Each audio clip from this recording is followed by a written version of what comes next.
Assalamualaikum warahmatullahi wabarakatuh. Kembali lagi bersama saya Martina Zalianti.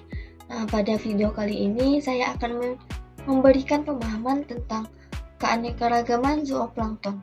Sebelum kita masuk pemahaman tersebut, kita harus tahu terlebih dahulu apa itu zooplankton dan apa definisi-definisinya.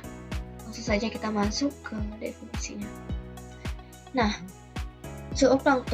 Zooplankton ini merupakan organisme mikrobis yang hidup di dalam perairan, baik di air tawar maupun di air laut. Mereka terdiri dari berbagai jenis hewan kecil yang berfungsi sebagai konsumen pertama dalam rantai makanan akuatik. Zooplankton ini juga berperan penting dalam ekosistem perairan karena mereka mengonsumsi fitoplankton. Fitoplankton ini merupakan organisme penghasil makanan dan menjadi sumber makanan bagi berbagai spesies ikan dan hewan akuatik lainnya.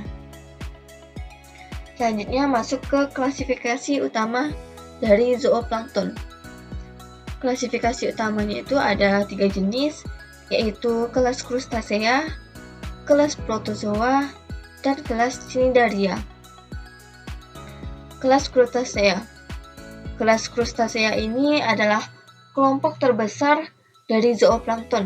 Ia termasuk spesies seperti copepod dan krill. Mereka memiliki ekoskeleton dan seringkali menjadi komponen utama dari diet ikan. Yang kedua ada protozoa. Kelas protozoa ini termasuk organisme uniseluler seperti Foraminifera dan Ciliata. Mereka dapat berfungsi sebagai predator bagi fitoplankton. Yang ketiga ada kelas Cnidaria. Kelas Cnidaria ini ada beberapa larva dan ubur-ubur yang juga termasuk ke dalam kategori zooplankton. Mereka memiliki kemampuan untuk menyengat mangsanya. Selanjutnya ada jenis-jenis zooplankton. Jenis-jenis zooplankton ini ada 2, yaitu holoplankton dan meroplankton. Holoplankton merupakan organisme yang sepanjang hidupnya ini berada dalam keadaan plankton, contohnya copepod. Yang kedua ada meroplankton, organisme yang hanya berada dalam fase larva sebagai plankton, contohnya seperti hewan-hewan moluska dan echinodermata. Pentingnya keanekaragaman.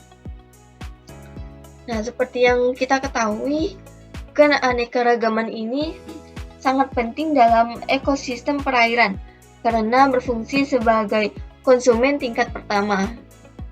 Selain itu, ia juga berfungsi sebagai mengalihkan energi dari fitoplankton ke konsumen yang lebih tinggi. Keberadaan mereka ini juga mempengaruhi stabilitas ekosistem, terutama dalam rantai makanan dan transfer energi. Selain itu, zooplankton ini juga berfungsi sebagai bioindikator kualitas air yang mencerminkan kondisi lingkungan dan kesuburan perairan. Keanekaragaman yang tinggi ini dapat menunjukkan ekosistem yang sehat dan stabil, sedangkan keanekaragaman yang rendah dapat menunjukkan masalah lingkungan seperti polusi dan perubahan iklim. Selanjutnya ada indeks keanekaragaman.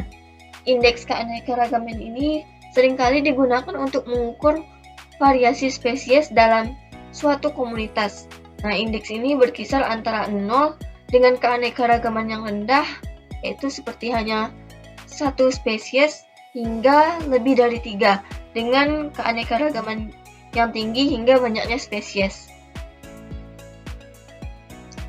Selanjutnya, faktor yang mempengaruhi keanekaragaman.